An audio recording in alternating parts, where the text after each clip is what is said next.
We are right there with you in the process of growing our families. And in this episode, we take you through the top 3 areas of focus each of us are prioritizing as we prep for the big transitions we both have coming up in the next few months. For Dr. Leah, it's planning another embryo transfer to conceive her second child. And for me, Dr. Morgan, it's preparing for the birth and postpartum of my fourth child. Dr. Leah leads you through her personal preconception journey, including what supplements she's taking and dietary or lifestyle steps to optimize her health. And for me, Dr. Morgan, I outline the main focus points for the rest of my pregnancy. And then I take you through the different birth choices that I'm making and how I'm preparing those around me for a supported postpartum. Let's dive in.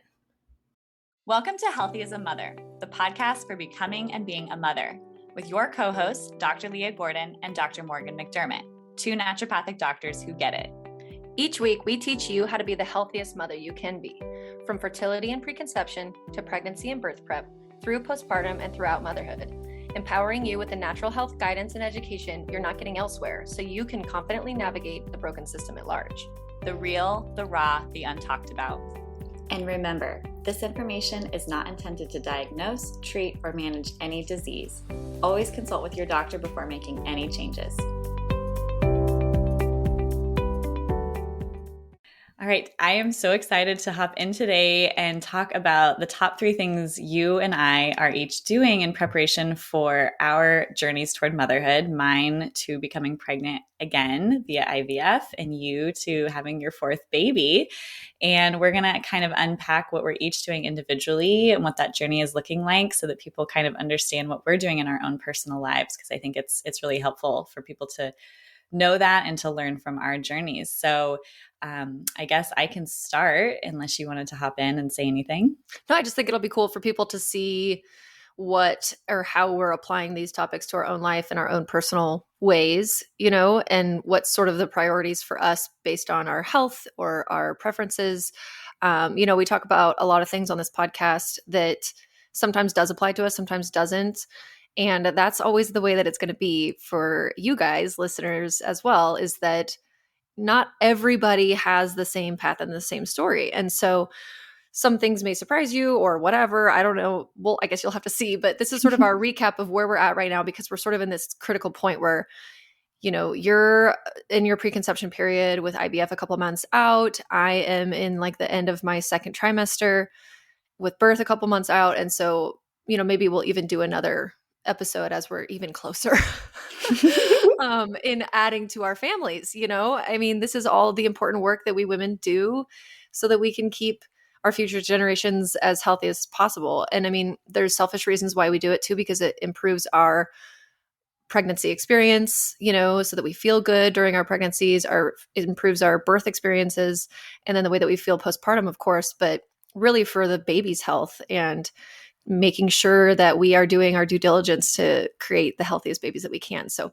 yeah, let's dive in. What are the 3 sort of ways, if you could break it down into chunks or categories of like how you are organizing your preconception, and what are the things you're focusing on for your own personal, biochemical and environmental exposure, like expression for you, Dr. Leah Gordon, for this second baby? What are you doing? What am I doing? Okay. So the top 3 things that I'm focusing on really hard right now are detoxing and getting the chemicals out of my body, which I'll hop into more of that in detail, rebalancing my microbiome, so my gut and vaginal microbiome, and then supporting my adrenals, which are the little organs that get really stressed out when you're stressed. And having a baby is a stressful event, and I just want to be as optimal as possible before going into pregnancy. So I can kind of start with breaking down the first one of detoxing. Wait, and really quick, I just want to say too, because a lot of these things you can't do once you become pregnant. So This is a huge reason why preconception is really important. And this is why we made the weaning episode the way that we did, because we try to talk at the end of that weaning episode about the gap between children is so important, because once you are pregnant, say you find out that you have something, intestinal going on, you have a microbiome thing, you can't really do all that much once you're pregnant. You have this opportunity though beforehand to optimize your health as best as you can be. And then you're kind of going to be in that body for the next, like, however many long, usually it's years because you're pregnant and breastfeeding. So just to emphasize that preconception is really super important for you and again for your baby as well. But you could just think about it through the lens of you selfishly wanting to get to the root cause of some of your problems and Yeah.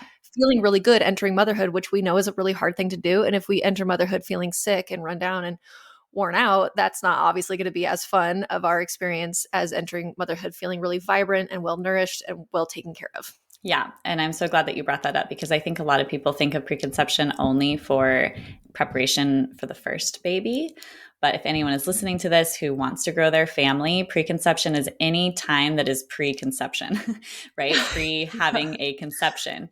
And now anyone listening to this who's already had children, there's no judgment. You can do anything that you want to do. But I am of the belief that it is, if you have any issues as a mom, it is nice, or I am choosing to take a break from weaning my child so that I'm not breastfeeding, so that I can do these things, like you mentioned, that can't really be done with breastfeeding all of the time, and definitely can't be done once you're pregnant. So I chose to wean my daughter, even though I could have kept breastfeeding her. I had plenty of milk. And I had to kind of zoom out. And yes, would it be the most optimal for me to have breastfed my daughter until she was 2 years old? Potentially. And at the same time, I felt like the health of my next baby would have suffered if I didn't address some of the things that I'm addressing now. So I felt that my daughter was good and has had plenty of breast milk. I breastfed her till about 19 months. And now I'm taking the time to optimize my body so that my next baby can have the best shot possible with, surviving, do our embryo transfer, because we're doing IVF. So I want my body to be as optimal as possible so that the baby survives and then also is healthy while I am pregnant and then postpartum, because yes, a lot of the stuff I'll be talking about, you just can't do once you're in that window. So that brings me to the first big bucket, which is detoxing. And we have a whole episode on detoxing. We have a whole episode on preconception, but I'm just going to share with you a little bit about what I'm doing personally. So I genetically don't detox well. And when I say detox, I mean how well I get things out of my body that I'm exposed to. I have to be very, very careful about the products and things that I bring into my life, because I'm the kind of person who, when exposed to scents and fragrance and, plastics and all of that, my toxic load builds up really fast. My sink gets overflown very quickly. I have some genetic issues, some environmental issues that just make it a little bit harder for me to get chemicals out of my body. And when we were in preparation, or when we were preparing for my daughter, I did do some toxicity testing, but at the time, a lot didn't come back on my test. And I have since learned, I think it's because I wasn't detoxing much at all. So none of it was coming out into my urine to even be tested, which is kind of like an aha thing that a lot of people realize, that when you do a toxicity test, meaning a test that looks at your urine and what's coming out of your body, you have to actually get it out of your body in order for it to show up positive on a test. So I think at the time, way back in the day, my body just wasn't detoxing well. I have since detoxed better and things like that. And I have done a test since weaning my daughter, or at the end of weaning her, where I had some higher levels of toxins, which were surprising to me because I have such a clean lifestyle. And some of them that were elevated were phthalates, unfortunately, were higher in me. And we have incredibly clean products. We don't have any synthetic fragrance, nothing like that in our life. However, we did move into a home that was recently renovated a few years before we moved in. And we have turf in our backyard, which is a form of plastic. And at the time, I was only a few weeks out, or maybe it was just a week or so after traveling. So we were on an airplane. So it's really hard for me to know exactly where the phthalates came from. That's the unfortunate part about doing toxicity testing, is it doesn't tell you exactly where it's coming from. And it's possible I was exposed to a lot of phthalates on the airplane. They have a lot of chemicals that they spray, and a lot of people are wearing scents and perfumes and such. So it's possible that it came from there, because phthalates actually have a quick half-life, meaning when you're exposed, they should get out of your body pretty quickly. So the fact that I had them means that I was being exposed currently. So it's either in my environment, in my home, or in the environment that I was in recently. And we know from studies that phthalates when you're pregnant can impact your baby in utero. So I'm doing everything I can to reduce my exposure and get them out. I also had some higher levels of glyphosate, which is a pesticide, or it's actually an herbicide that is found in Roundup. Now, we eat almost primarily organic. Everything that we buy in our home is organic. We do eat out sometimes. However, I suspect that the high amount of glyphosate in my body was because I was eating a lot of Simple Mills products, which I love. However, they have been found to be high in glyphosate because they use almonds, and almonds are heavily sprayed. So I have since pulled back. So disappointing, because those are the best crackers ever. They are. And, basically what I decided to do, and I'll get into kind of my gut health, but there was just a lot of toxins. I also had some residual mold mycotoxins, and my sister's dealt with mold exposure. She had a home that had a lot of mold exposure. We suspect maybe there was mold in our old home that we moved from. And again, if your body doesn't get rid of things very easily, that can stay in your system. And I just didn't want any of that, at high levels or anything when I got pregnant. So I am taking some great steps to support myself in detoxing, which I'll go into a little bit. So basically, with all of that, I decided to really greatly reduce any of the processed food in my life, including the healthy processed food, right? So I'm a big whole food eater. However, postpartum, I was hungry a lot. And so I kind of got into the habit of, having some gluten-free crackers or, gluten-free bread sometimes if I was eating a hamburger and things like that. And I just personally feel so much better if I avoid those or limit them greatly and just really, truly focus on whole foods. So a part of my preconception path to not only help with detoxing, getting some of these pesticides and things out that are maybe in these products, but also to help with my gut health and my microbiome, is that I've greatly pulled back on any processed foods, even the quote unquote healthy bars, crackers, cookies, those kind of things. So good for you. That's hard to do. I just want to commend you, because it takes so much time to plan, and it's also not impossible. Like, I am not somebody who loves to cook. I am not somebody who meal preps. And there's been periods of time in my life, like during preconception periods as well, or like, maybe just I need to really reel it in for my health reasons, that I've done the same thing too. And it's all about a learning curve. So when people are listening to this and maybe they're rolling their eyes, or they're like, oh my gosh, like, eat some crackers, it's fine. It's like, well, actually for some people it's not. And for a couple of people too, just a couple, just a couple in the whole world. Grains in general, like, I think your body, from just knowing you for 15 years, seems to do better without any kind of a grain, really, or very few grains. And a lot of people feel better like that. I was listening to something the other day that was just talking about how the different diets are, you can't really explain why some people will feel good on a pure carnivore diet, meaning that they pretty much only eat meat. And then some people, though, will thrive on a vegan diet. And then there's a lot in between there too. And it's just finding your individual, what works best for you, with the intersection, of course, of the knowledge that we have of what is truly healthy or what is not healthy, without, you are being very conscious of this. But just something to note is that sometimes when people cut out whole food groups, they're not being conscious then of the nutrients that they may be missing from not getting those nutrients, or from those food groups rather. So this is kind of a problem sometimes with people going gluten-free, or like maybe some of those gluten-free foods that they're using and choosing instead, that they're highly processed, are like made out of rice flour, and they're very high glycemic index, meaning they spike your blood sugar. So maybe working with a nutritionist if you're making some really big changes like this, or a naturopathic doctor, of course, because we're highly trained in nutrition. But something just to say, I guess, is that it takes a little bit of time to know your body, and it's okay to experiment, and it's okay to make these changes and go slow with it. And it also becomes a habit. It becomes not such a big deal in time. So like, although it's very easy for you because you've had so many experiences with this, like other people, you guys can get there too. It's okay. Like we're not perfect. Neither of us are totally perfect with it, but you are really, really, really prioritizing this right now because of this imminent transfer. Yeah, So it's cool. exactly. The stakes of an IVF are high, and I just want to do everything that I can to improve that. And it's not that I won't ever have anything. The 4th of July came and someone brought some cassava chips and I had some. It's not like I'm, regimented in the sense that I'm not going to enjoy my life. But I do notice that I feel a lot better when I don't have any of the processed foods. But I'm just not a fan of extremism either. So there's always this balance. But that glyphosate level definitely got my attention. So I was like, okay, we need to pull back on having all of the Simple Meals crackers that I would have every day with all my meals. It was like, here's my whole food meal and a side of Simple Meals crackers. So I'm doing that. And then as far as my detox specifically, I have a lot of different things that I'm kind of navigating through. And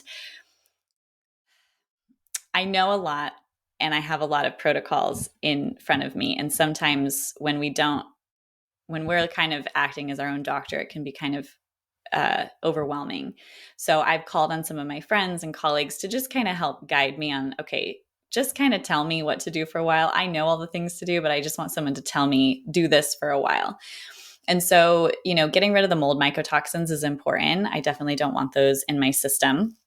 And so one of our friends, Dr. Leslie Black, who we'll have on the podcast in season 3, she kind of gave me a regimen of some supplements and lifestyle things to do to help support that. So some of the supplements I'm taking are milk thistle, which really greatly supports your liver and detox. Her recommendation for aspergillus, which is the type of mold that I had, was resveratrol, as well as phosphatidylcholine in a liquid. A really high potency liquid DHA. So DHA is one of the omega-3s that really helps with brain and just helping get things out of the body. I'm taking liposomal glutathione. I'm also doing my normal needed prenatal because the vitamins and minerals that are in a prenatal help with detox. You need things like folate and B12 and B6, and then all of the minerals are very important for that detox process as well. I am also doing some higher potency omega-3s because in addition to the DHA, I'll take omega-3s, not every single day, but a few times a week I'll pop some omega-3s because that's just good to prepare my body to have higher omega-3s and prep for pregnancy. And it also is helpful for so many different things. Let's see what other supplements I am taking. Oh, magnesium. And I do alternate sometimes with trimethylglycine. So trimethylglycine is a nutrient that really helps to support detox, especially when you have a COMT issue, which is what I have. It's an enzyme that I don't make very well. And it's important in detoxing, especially getting aspergillus species of mycotoxins out of your body, as well as estrogen. So the reason why I have higher estrogen in general, I have bigger boobs and I've had, higher estrogen in the past is because I genetically just don't get rid of things like estrogens or mold or some of these other chemicals because my COMT enzyme is not working very well. Magnesium and trimethylglycine are 2 things that really support that. In addition to that, we started growing broccoli sprouts. So you can grow your own broccoli sprouts. It's really easy. You just get a kit and these little mason jars, you soak them overnight, and then you turn them upside down, rinse them every day, and then all of a sudden you have a mason jar full of sprouts. And broccoli sprouts are really high in sulforaphane, which is also amazing to help detox and get these chemicals out of your body. They support your liver.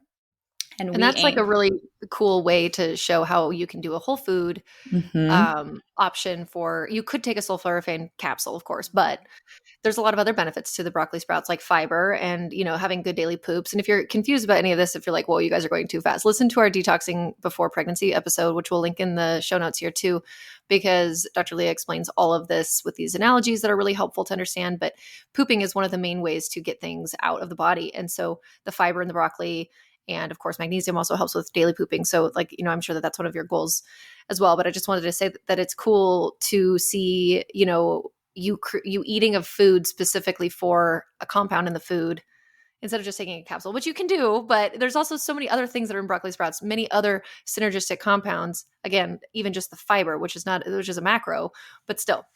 Mm-hmm. Yeah, no, it's amazing. And then we aim to eat a brassica family vegetable probably 3 or 4 times a week. So we do a lot of roasted broccoli, a lot of Brussels sprouts. We do cabbage, like we just had coleslaw. We do cauliflower, kale, and all of the brassica family vegetables are also high in sulfur, and they contain DIM and I3C, which are other chemicals that help with liver detox. So I'm using a blend of food and supplements. And then in addition to that, drinking lots of water. Again, you need to poop and pee, getting things out. I have been doing foot baths that are ionic foot baths that pull toxins out of your feet, which are sort of controversial. Some people are like, oh, they don't work or whatever. And I mean, who knows? A bunch of weird foamy stuff comes out of my feet every time I do it. So something I think is happening, and it's not harmful, to me. So I've been doing that probably 3 or 4 times a week.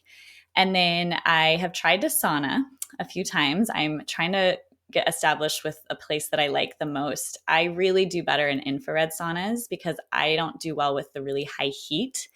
And a traditional sauna that you typically see at gyms and such are usually more of the traditional like Finnish saunas, and they are just high heat, which is still great for sweating to get toxins out of your body. But I personally just don't feel good when I get that hot. So I like the infrared saunas. We used to have one before.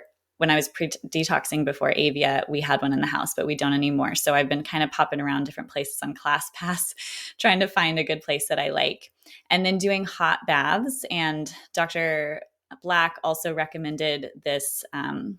It's like a moss peat kind of herbal blend that you put in the bath to help you sweat and detox mold in particular.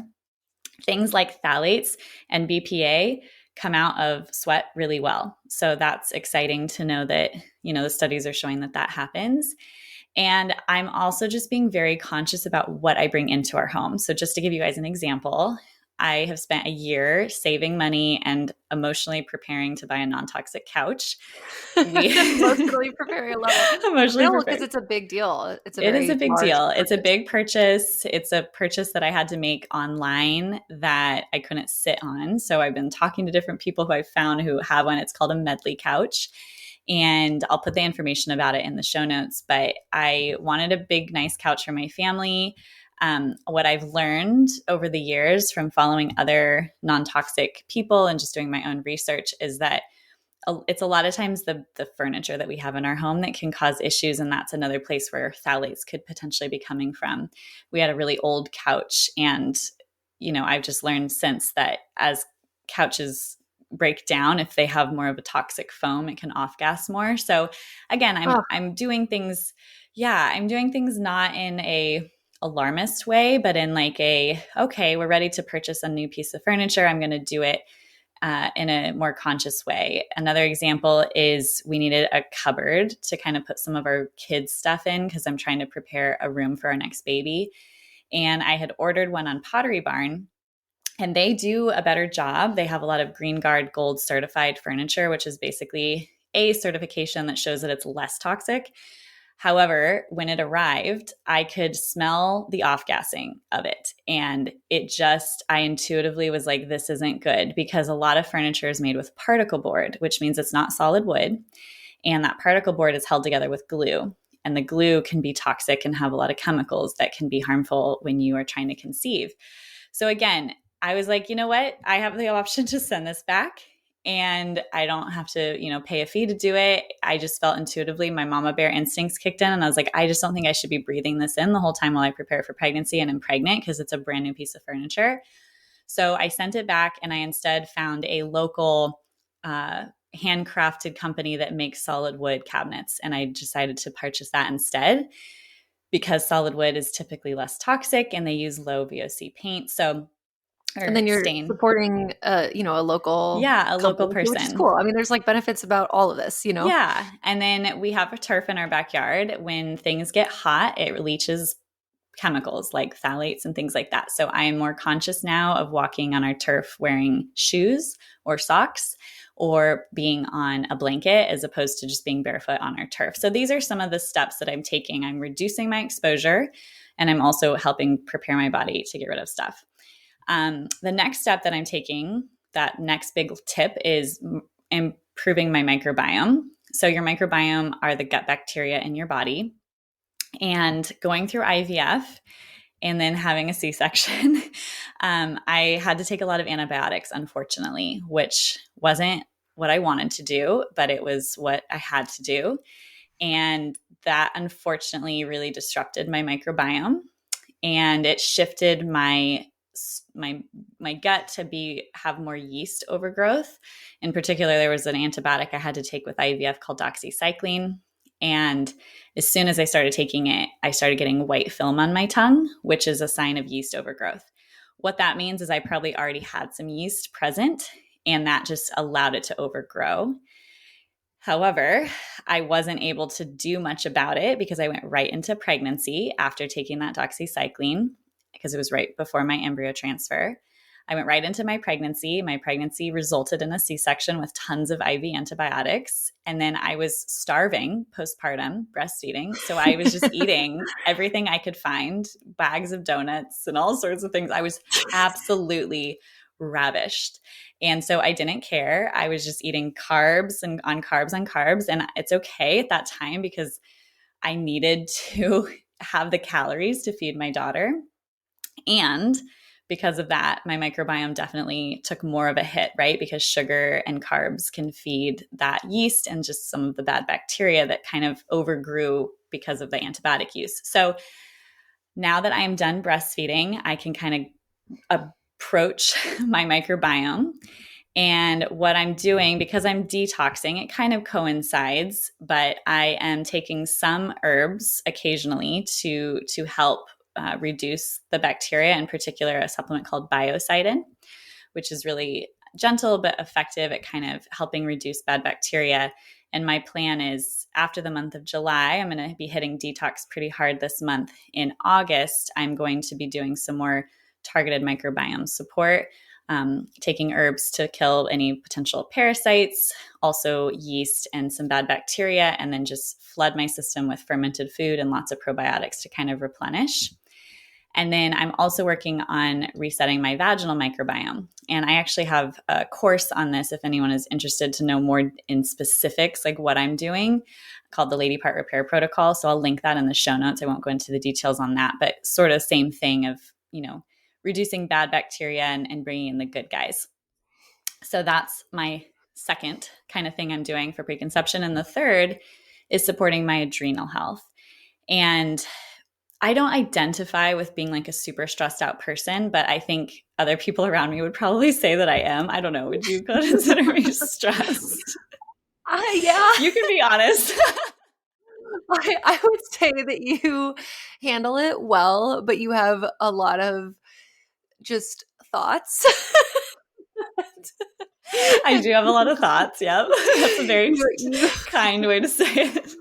I feel like your stress is very mental emotional. It's not from you sleep really great. Yes. You prioritize sleep. You eat great. Mm-hmm. You have a good balance with your social life and being out in nature and all of those kinds of things that cause a certain level and type of stress on the body. But your stress comes from like planning, ruminating, Mm-hmm. it's business related and it's motherhood. It's a mental, emotional crossroads that you're always at trying to figure out what's the best path to take. So I think you do have some stress that way. But when I look at you compared to like the general public who's not sleeping, not eating, etc., I would say, no, you are not stressed in comparison to them in that kind of a way. Even if they, in their experience of their brain, don't really feel all that stress, their body's still feeling it. Yes. And at some point it's going to tell them that this is not okay anymore. Yes. So I don't have a lot of the physical stress, but stress comes from so many different places, which I talk about in my fertility formula program that is launching soon, which is a big part of my stress.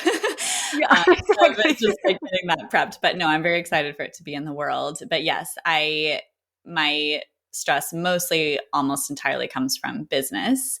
It's sort of my life lesson. We all have our lessons. Some people it's relationships, some people it's motherhood, some people it's business, some people it's interpersonal relationships or whatever. But my lessons of how my soul grows and I, push myself into things is a lot of it is business. And just because of that, I am attempting to set up my business so that I can really pull back on what I need to do during my pregnancy. And so that looks like, for me, healing my adrenals. I do sleep amazing. I'm aiming for 9 hours every night.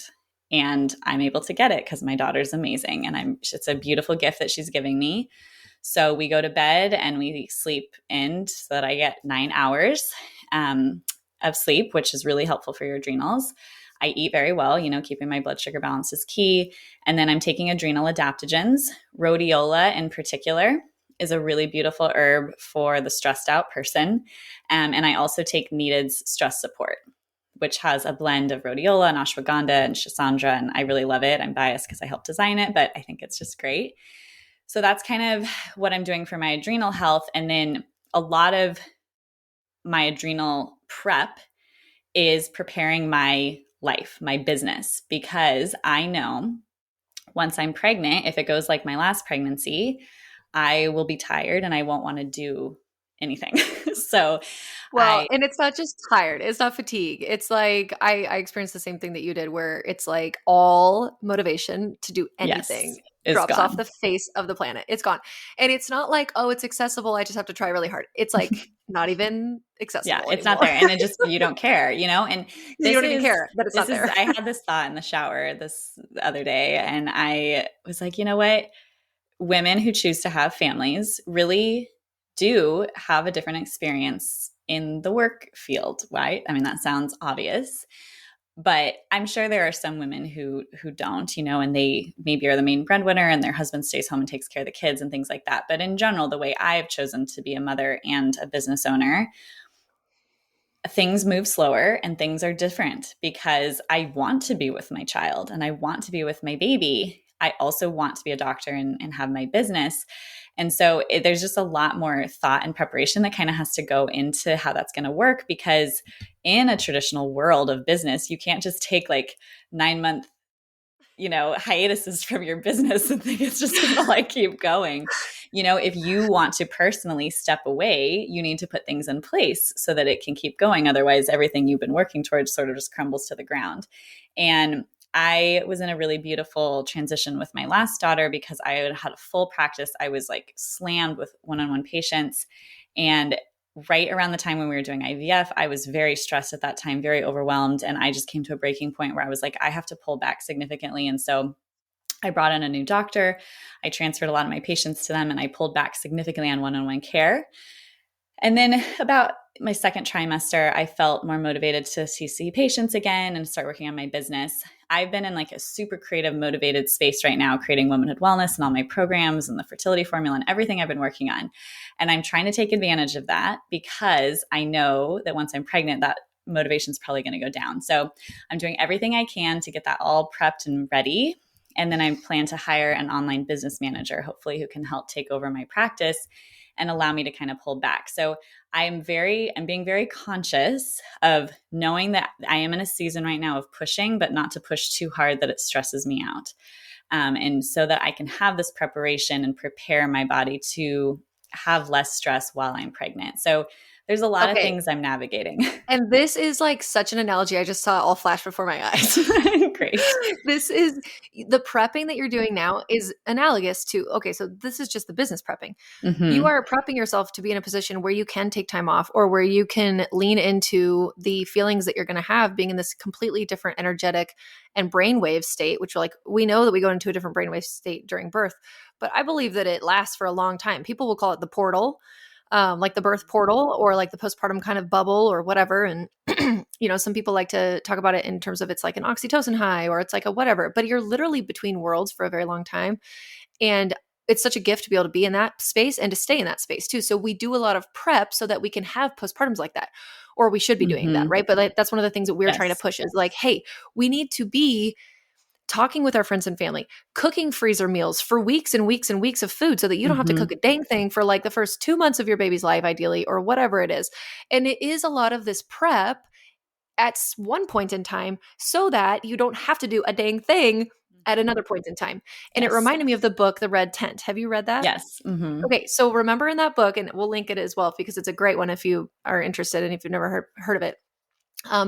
It's basically about how every month the women in this village, this little community, will prep for the new moon. They all bleed on the new moon, and they prep for days and days in advance of that bleed so that there's enough food and wine. And I mean, I just remember them talking about wine all the time in the book. So wine and water and whatever it is that the women's role in the village is, they do it all beforehand so that when it's time for their cycle, they all go into the red tent together and they just bleed and they laugh and they talk and they have community and they hang out and like the rest of the town is sort of taken care of because they've done all this prep so that they can just rest. And then they're not trying to push themselves through this very physiologically demanding process, which is exactly what's happening all the time now. And we've just normalized it so much. We've normalized like, and I know that there's going to be some people here listening to this that are just rolling their eyes. And I used to be like that too. And I really encourage you, if you're having a reaction like that, to think about it. And I'm not judging you because, again, like I've said, I've been there. I'm not judging you. And we need to really think about this. Like, think about the family culture you came in that revolved around work. Was it pull yourself up by the bootstraps and never rest? Did you have any culture whatsoever around in your childhood that you learned about rest and the importance of that? Did you ever learn about honoring our body cycles? And now specifically being a woman in a country like America, a capitalist society that also we have the worst maternal, maternity leave or maternal health rates in general of some of the industrialized countries. And it's like, we're just supposed to act like nothing's happening. It's completely fine. Move on with your life. And I do feel like there's a big shift happening, though. There's a revolution where people are like planning out their schedules and their workload around their cycle. They're like, I know I'm going to be ovulating during this time. I'm going to schedule these meetings here, or I'm going to do this there, or I'm going to take a couple of days off when I'm cycling. Right. And I think it comes off as maybe it's like, oh, it's such a luxury. Like you're so privileged. It's such a bougie thing to do. And I mean, yes, of course, there has to be a part of that. Otherwise, it's not possible because, the work and the bills never stop. But it shouldn't be like that, right? That should not be the way that it is. It should be a right that everybody is given, and because it's part of the culture. It's not part of our culture. No, it is part of our culture. Here's an example. If somebody has spine surgery, no one is expecting them to do anything for a very long time. Imagine though, if there was some other culture in another part of the world where it didn't matter. If you had surgery, you were expected to be getting up and doing something like the next day and and how wacky and wonky that would look. And we would look at that situation and just be like, what is happening there? That's so unreasonable and illogical. And I think that you could say the same thing about how women intersect as mothers in the workforce. And it's so difficult. And I've never even done it. Still to this day, I have never worked a 9-to-5 job. And this is a privilege that I have, and I will totally own that. Worked a 9-to-5 job as a mother. And I know some people want that. Like they're like, I need that break, and they really, really want it. Or they have a strong desire for their workforce, or they have to because of finances, which it's very difficult to live in a one income household nowadays. So this used to be something that was much more feasible. Now it's much more difficult. There's a lot of sacrifices you have to make. I mean, we did make a lot of sacrifices for this to work as well, but my husband had a good job.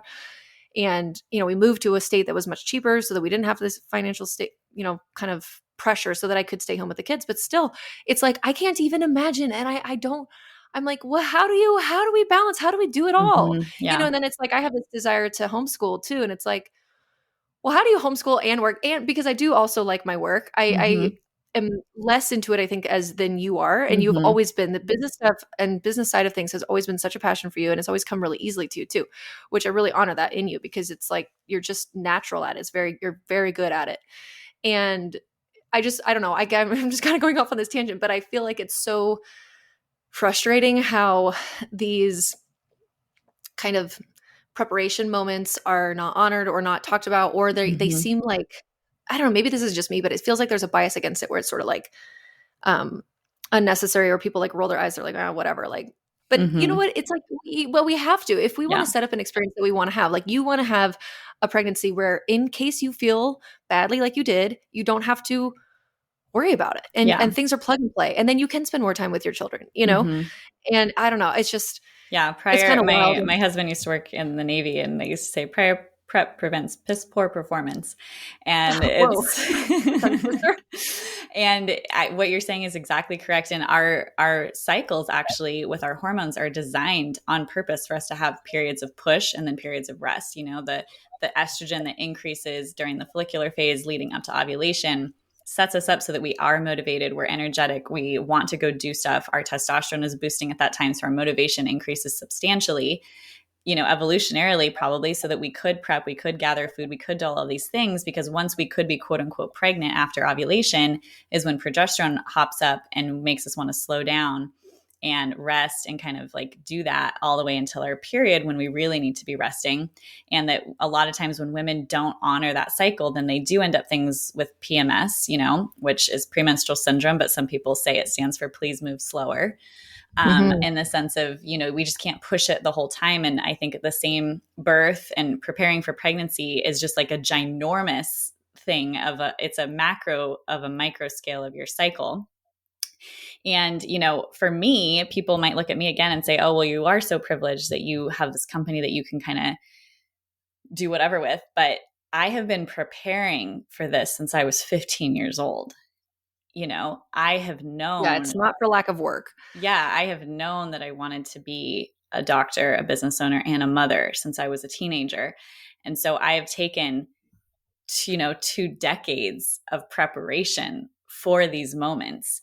So it's, not everybody has the ability to prep to pull off. And it sucks that our country doesn't provide more support for mothers, in that time. But if you do have that ability, or if it's something, even subtle things that you can start to pay attention to start preparing for these things, I think women get caught off guard when they haven't prepared and when things aren't set in place. And that's when a lot of the struggle happens. And when you try to do it all, something has to give, something has to give. So for me, I'm not going to let my health give or my children give. Like for me, I just have like an okay business. It could be way better. I could have like a humongous business, but I choose not to so that I can have more time with my children. And, I also have help, because I work, I can pay for Heidi to help me. And these are just decisions, that we've made to try to create the life that we want. And it looks different for every person. But those are some of the things that I'm doing to prepare for my pregnancy. And I'm excited to see how it goes. But let's talk about you. What are you doing and prep for your birth? Because this is getting pregnant is one transition that I'm preparing for. I'm preparing for the transition of becoming pregnant. You are now preparing for the transition of birthing a baby. So tell me about that transition for you.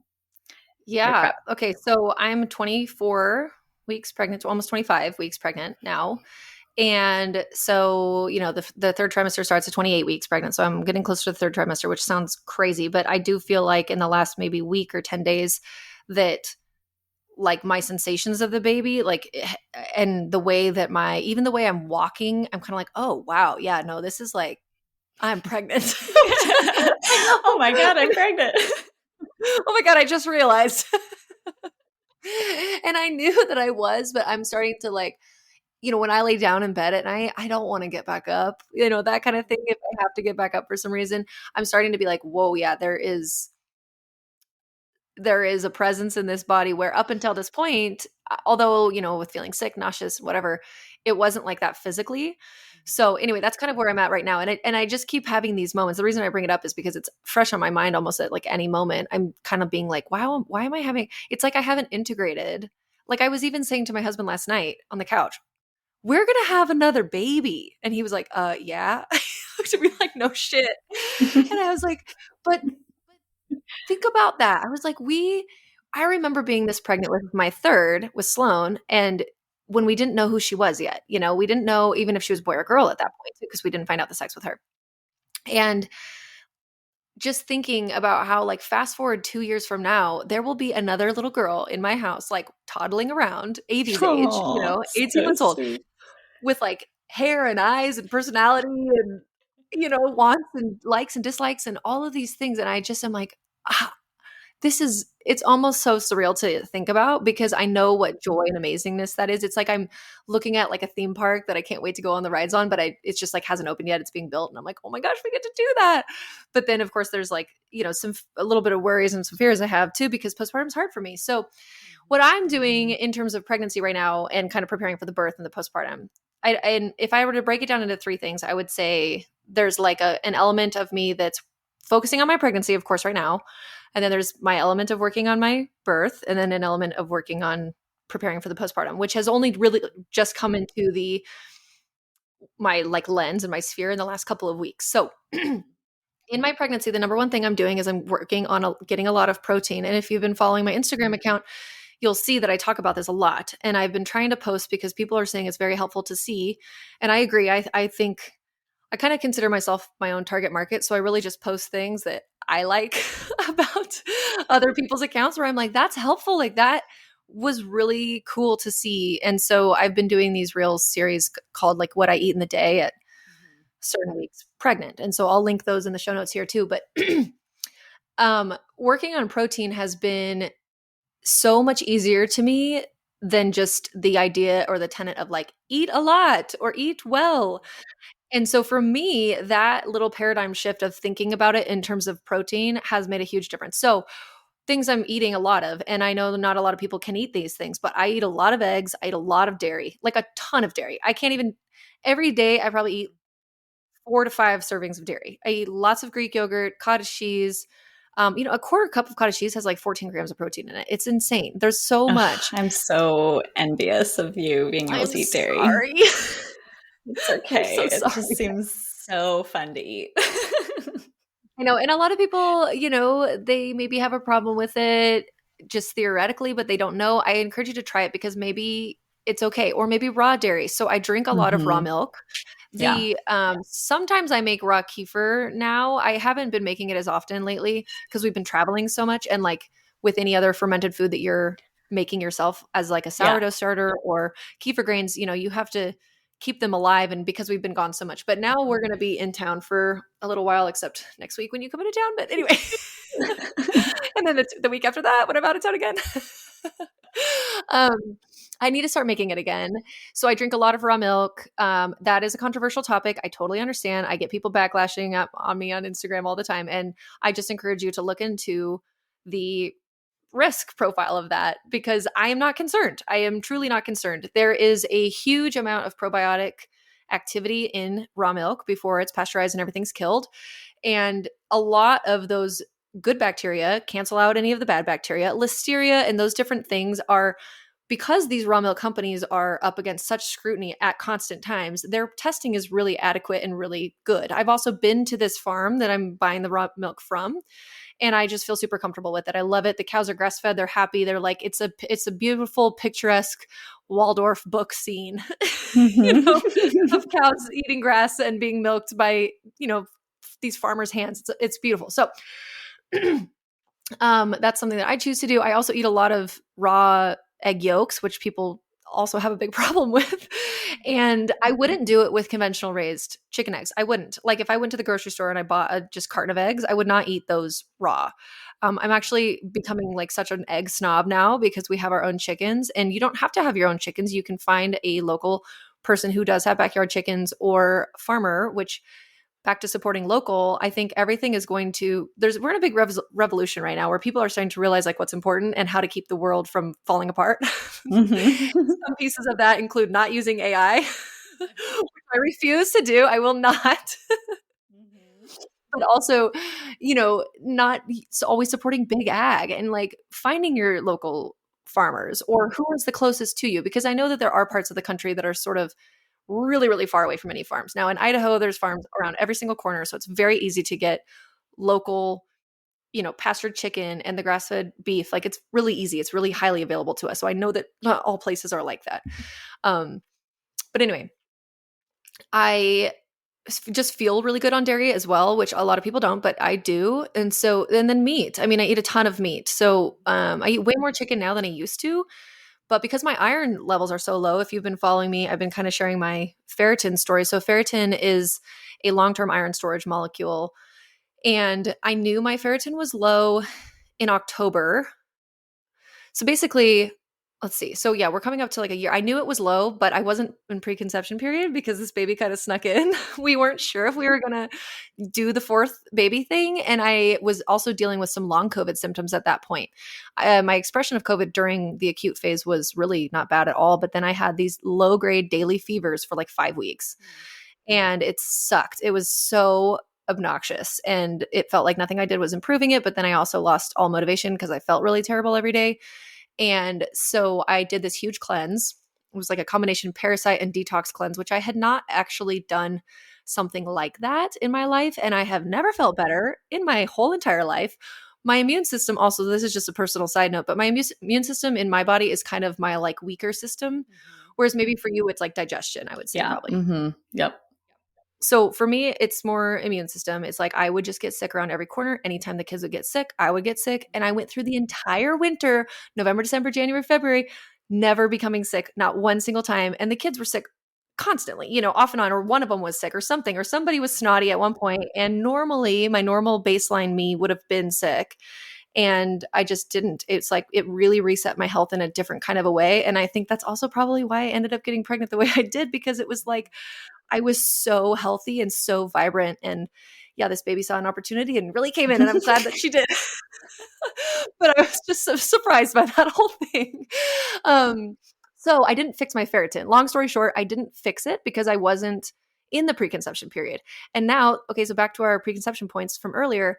Now here I am, I'm pregnant, and it's a hell of a lot harder to increase your ferritin when you're already pregnant. So you should be doing these things before you're pregnant. Learn from me. Don't do what I'm doing. So now I'm having to take a lot of supplemental iron, which I did try for a period of 6 weeks. I was like, I'm only going to take beef liver and really bioavailable copper sources as well to help make some of the other, the ceruloplasma, plasmin. I can't even say that word. Yeah. That is part of the iron recycling system. And I was going to go that route completely. And it did not affect my ferritin enough for me to feel like that was a good route. So now I'm taking supplemental iron, which is fine. Sometimes you have to do. There's a lot of people on the health community right now. They're like, don't ever take supplemental iron. And it's like, you know what? Okay. I just don't think you're seeing the whole picture. Sometimes people need to do this, and especially pregnant women, because I want to have good iron stores. I also found a fascinating article that I can now no longer find, which I've searched and scoured the internet, but I read it. I swear it was real at one point, that was connecting hypoferritinemia, which means low ferritin, which is what I would consider myself having right now, with mastitis. And I was like, oh my gosh, have I maybe been, because I don't remember. I know that I had my labs checked in my other pregnancies, but I don't know.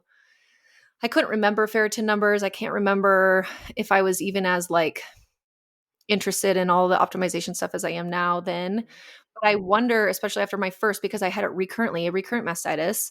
I wonder if if I was just tanked out, Interesting. I know, it's super interesting. Okay. And so the other thing that's interesting to note is that I am not frankly anemic in my hemoglobin and hematocrit. They look great. Yeah. And this is why it doesn't give you the full complete picture, because my ferritin currently is like 9. So it's bad. It's really bad. Yeah. Yeah. We want to see ferritin at like 50, like 40, 50, something like that. And in pregnancy, for it to be in the 30s is like, okay, fine. Or even the like 20s, it's not great, but it wouldn't be that uncommon. 9 is severe though. So I'm really working on protein, and so the beef, and then eating my beef with bioavailable vitamin C sources as well, because vitamin C really helps iron absorption. So I am eating my beef with things like red peppers, or, bell peppers, or even just a glass of orange juice because I love it. It's so good. I'm also being more cognizant, because I wasn't cognizant about this for a little while, because I'm eating so much dairy.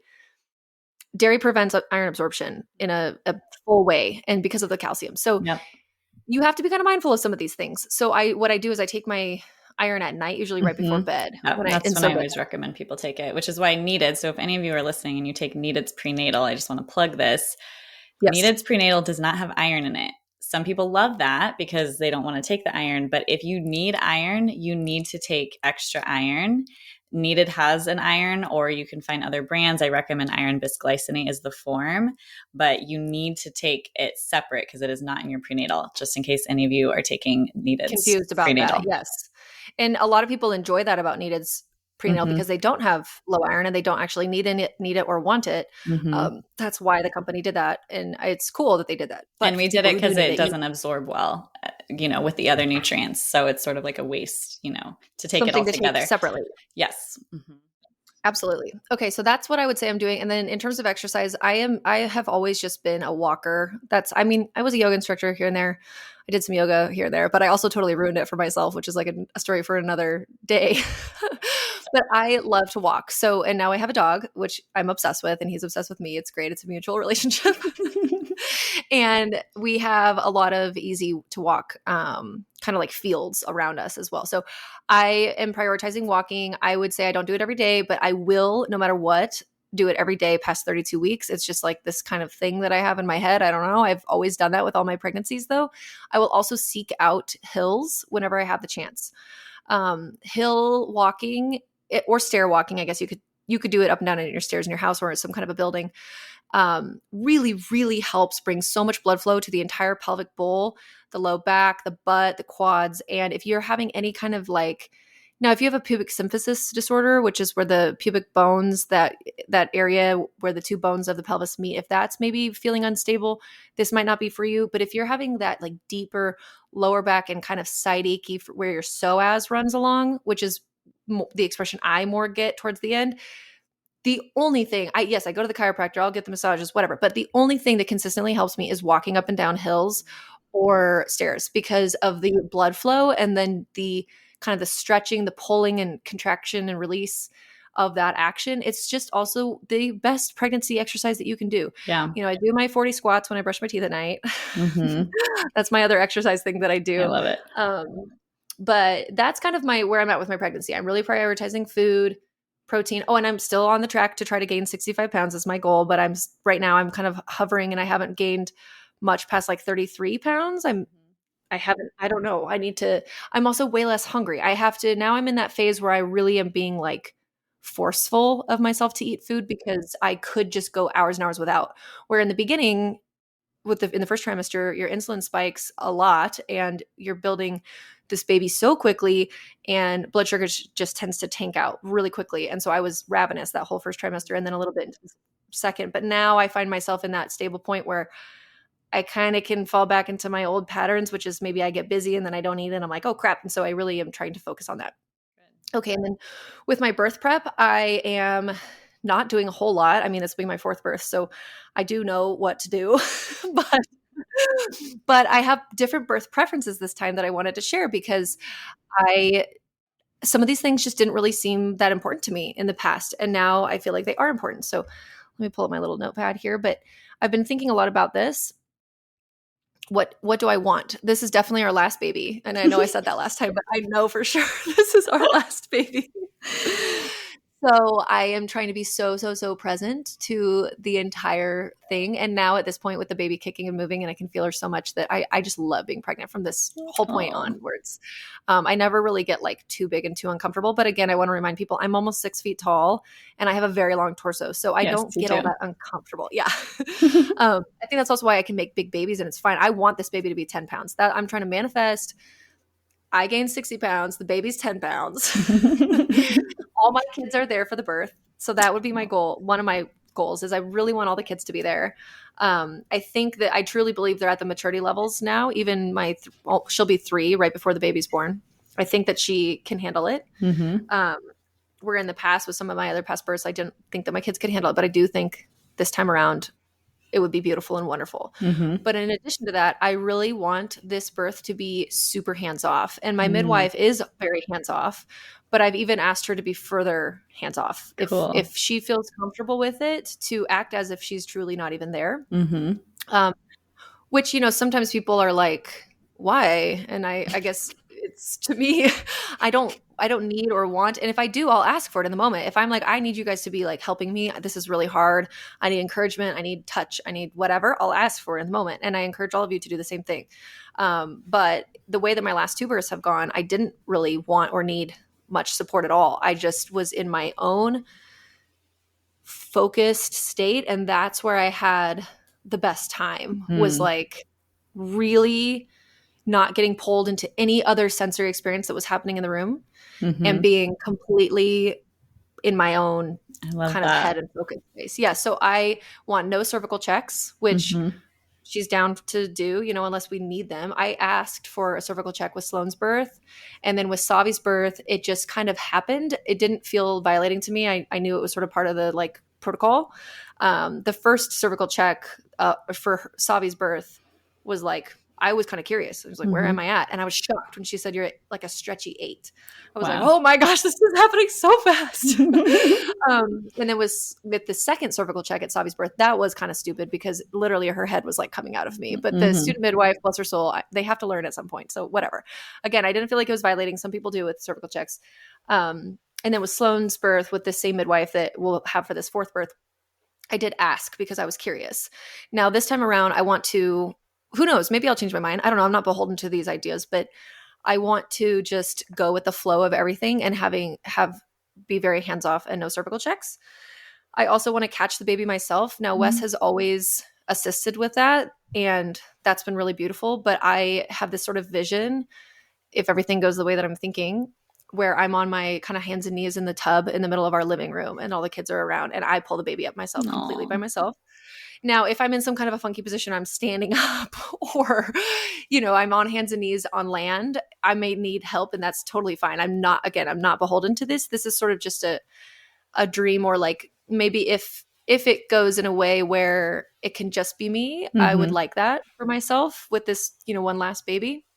I also want to keep baby attached to the placenta while it's birthed and not cut it. Even though we've done delayed cord clamping all the time for probably like 20 minutes at least, because my placentas usually always come out around like 20 to 30 minutes postpartum. I want to birth placenta and keep baby and placenta attached for hours.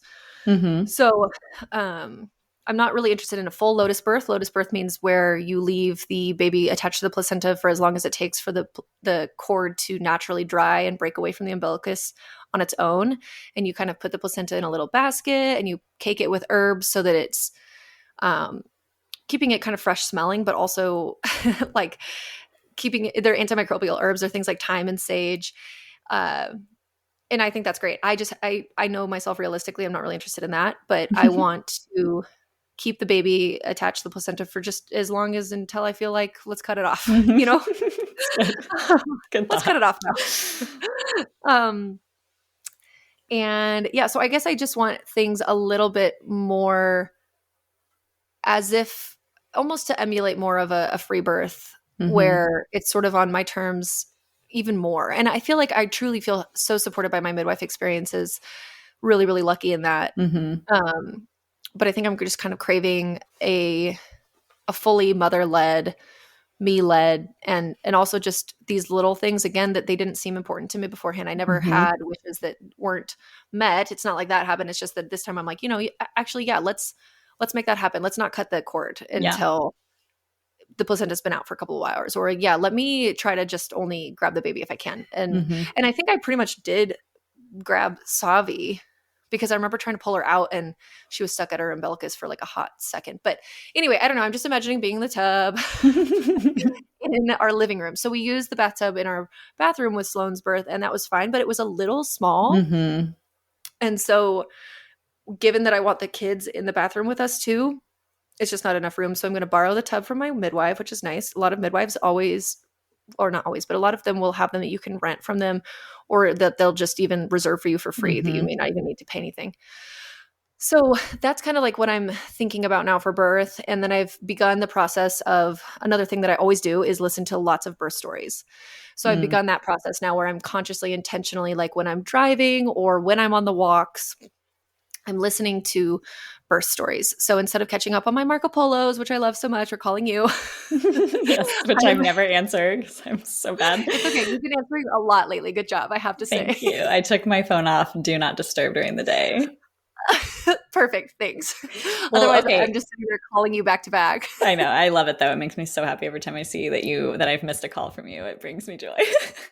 My question for you is when you're listening to birth stories, do you only listen to the positive birth stories, or do you listen to all of them? Hospital births, like all of the things? Because I know during my pregnancy, I was like, oh, do I want to bring these like traumatic stories into my space, or is that good to do? Like, what would you say? What would you recommend for people?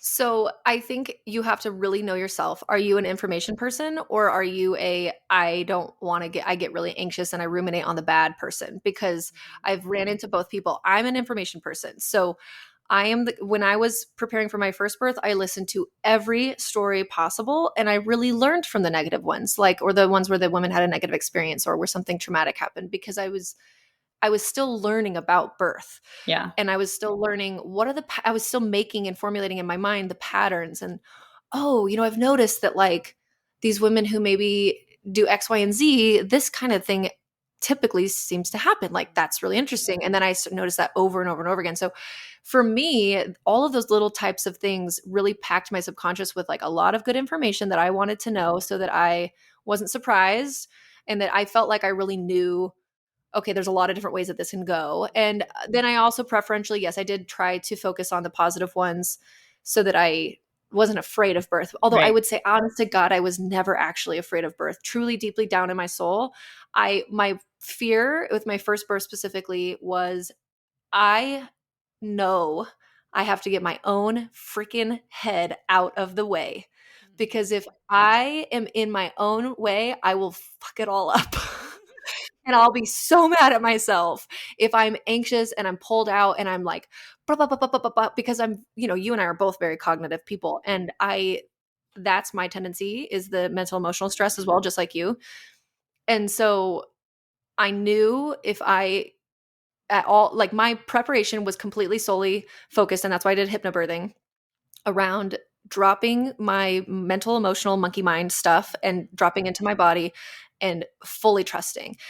So, because I knew if I just got wigged out by something that was happening and that it would pull my hormonal loops out of whack and maybe stall the labor, and then I would get exhausted, which almost happened. I got really, really close to being too exhausted for this whole thing to happen with my first birth. But so since then, in terms of podcasts, what I listen to the Free Birth podcast. I listen to the Birth Hour podcast. I am in the middle right now of Yoga Girl's Free Birth podcast on her own podcast. It's called From the Heart. Okay. We can write some of these resources down. I'm putting them down right now. Yeah. And then, what I've also been doing is just reading through birth stories through Instagram accounts where people are posting them. So I follow a couple midwives that I can post as well. Make a note of that for me to remind myself of positive stories. And they have a little video or some pictures or something that go along with it. But just kind of reminding myself oh yeah, this is the way that it can go. Or Rose Uncharted is a woman that I follow on Instagram, and she just had her fourth birth, and it was a free birth, and it was one of her hardest births. And so I learned a lot from that too, because I hadn't really considered, what if this birth is actually my hardest? So that was an important teaching lesson for me. So you see what I'm saying? Although Rose doesn't think of her birth as being traumatic, it was beautiful and great, but it was her most painful. And I found it to be really good information to know that about her and that option, because you'd kind of think, oh, well, you're fourth, all right, it's just going to fall right out of you. That's not how it happens. And, baby could be in a funky position or whatever. So anyway, I'm kind of starting that process of thinking about birth, remembering, okay, I can do hard things, and going there in my mind. What if the baby is surprise breech? What if this is super hard? How am I going to cope again? What if it's long? And I've had my most two recent births have been totally great in their time lengths, and what if it's long like my first birth again? And how am I going to kind of remember what to do, and remember that I need to have the snacks, and et cetera, et cetera. So that's that kind of thing. And then now my third thing that I'm doing is preparing for postpartum and starting that conversation with my friends and family, namely my husband and my parents and my mother-in-law, who are going to be here, and really, really starting to kind of layer that I want no expectations out of me for 2 full weeks. Yeah. Mm-hmm. I did that with my second postpartum, and it was the best I have felt. Did not do that with my third postpartum. I got really cocky, and I thought, I feel great. And I got up and I started doing things way too early, and it came to totally bite me in the ass. And that was yet another humbling experience for me. And so I really learned, no, I know my body. I know my body by now. Holy crap. It's been 4, I know what I need. Yeah. And yeah, maybe it's going to seem like I'm just back here chilling. And guess what? I'm not. I'm healing. I'm creating milk for our new child. I'm doing everything for the new child. I have no expectations for anybody to help me at all with the new baby. I actually don't even want any help with the new baby. There's nothing you can do anyway. Yeah. She doesn't want to be with you anyway. Right. She wants to be with me, and I want to be with her. I don't want to be separated from her. I don't want anybody to be like, oh, well, let me take the baby so you can go do something. No, thank you. That's not what I want. What I want is to be fed a lot of food, to sit in bed and rest and have no expectations for me to do anything for the other children or anything around the house. And it's really difficult because I am just inherently the type of person that's constantly picking up and cleaning like all day long. It's just like I see something and I go put it back and like, I mean, it's really difficult for me to like walk by a mess and not clean it up. And so my plan is to have the support systems such that there's lots of food in the house that I've prepped. I don't think I need to be doing that just quite yet, but I'm just on my mind. I'm kind of gathering some recipes and then, hopefully a bit of a meal train as well from all of the people around us, friends and family. And then just really speaking though with my husband and again, those people close to me that this is my expectation. This is what I'm envisioning. And then also, do we need to hire some more help or like, how can we make this work? What's his paternity leave like? Where are the worries here? Because my body also very much easily manifests mastitis as a sign of rundown. Yeah. Mm-hmm. And so I know that I got it 6 weeks postpartum with Sloan for no other reason that I was just acting like I didn't have a baby. And 6 weeks is a long time. I'm not going to be able to sit in bed for 6 weeks, although that is the, traditional culture norm. Mm-hmm. Yeah. But for 2 full weeks, I want to be really, really healing, almost to the point where I'm going to go crazy, being stir crazy. Yeah. And I just know that that's going to be the best for my body. So the way, and I can talk about this in the future too, but we have a postpartum healing episode to check out of what does that mean? What is that? How do you do that? How do you call in the resources? Or if you don't have the money for the resources, maybe how do you do them yourself? Getting some herbs are very cheap and you can do sitz baths, you can do yoni steams, you could get a very simple ace bandage type wrap and do your own belly wrapping. It doesn't have to be expensive. It just takes some education and some motivation. And then setting levels of expectation, education, motivation, expectation, so that everybody's on the same page and nobody's like, what are you doing? You need to get up and go feed these people or whatever it is. I know that, again, like just to call it out, I know that this is a huge luxury to be able to even finagle this. And I just wish it wasn't. I wish this was no schmo, plain, absolutely bare minimum, as if we had had a major spinal surgery. No one would expect you to be getting up and coming to the table for dinner at 3 days postpartum or whatever. And I'm expecting this kid to be tongue-tied like all of mine have been and to need the release. I think our genetics just suck with that, with our oral function. And it's just, I'll be shocked. I will be absolutely gobsmacked shocked if she doesn't need it. So that is a big deal though, because it's getting up and getting out of the house and moving around. And that's the only time that I want to be doing that is for that release so that I can breastfeed her, because I know myself and I know my nipples and I know my boobs. And if I don't get her released, I won't be able to nurse her. So my prep is all sort of like the phase right now is in just discussions and kind of figuring out some logistics and laying that groundwork so that then as I get closer, we can start to be like, okay, who's coming what weeks? Is it my parents? Is it her? Is it my husband's mom? Who's going to be here or wants to be here? How do they want to do it? Which nanny of the two that we have who are both young and in school, are either of them even available? Are either of them even interested? Do we need to hire somebody different? Blah, blah, blah, blah, blah, blah, blah. Right. So like that's kind of where I'm at is in all this sort of prep stuff. And then all of the other little details, I'll order some of the things, I have to get all the homeware supplies and all that kind of thing. I have not been one to make, to be a big like sitz bath or yoni steaming type person. I did do the sitz baths after my first because I tore pretty badly, but then I haven't torn with the last two.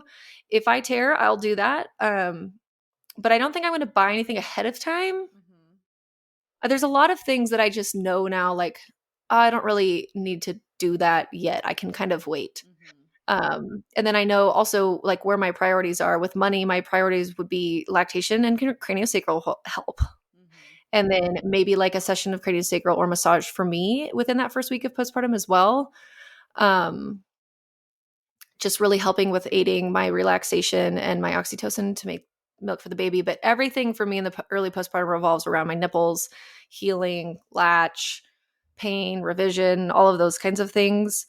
Unfortunately, that's just, but I know now, so I use that information and it empowers the way that I plan things, So anyways, that's kind of like where I'm at right now. I hadn't really thought about any of these things until the last like 2 weeks. I'd say I've just been really present to being in the early kind of phases of pregnancy. And now I'm like, oh, I only have 16 weeks left. Like, that's going to fly by. And so I just am starting to creep in some thoughts, Yep. and getting very excited about it too.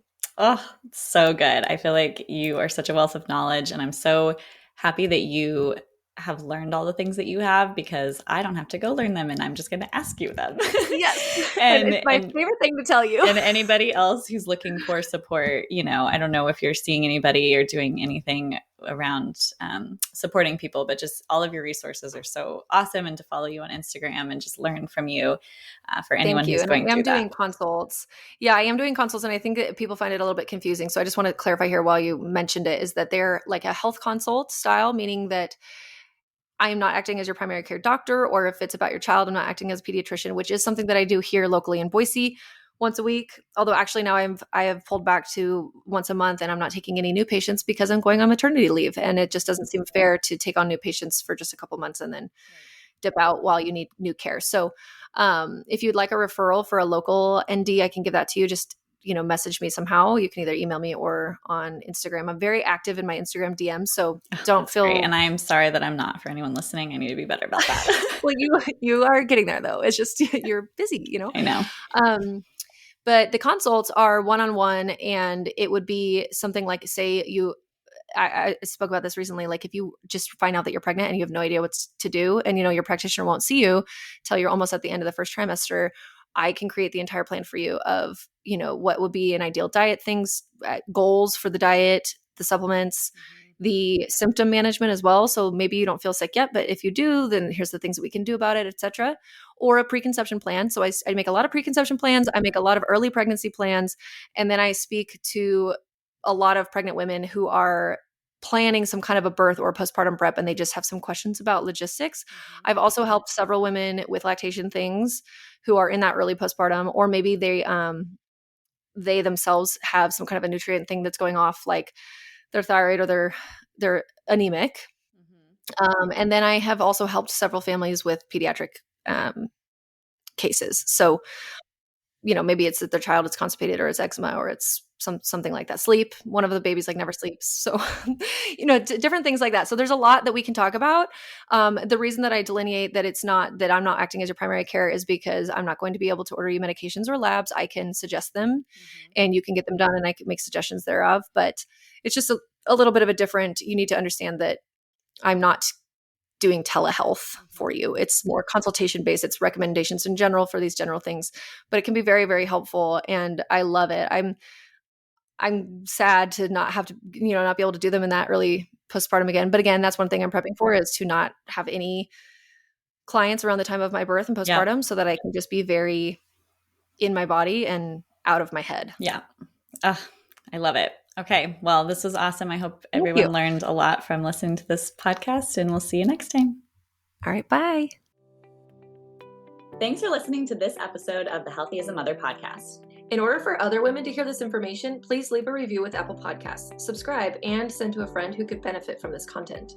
We're so excited to share more on becoming and being a mother next time. And remember, a healthier future starts now, and it starts with you.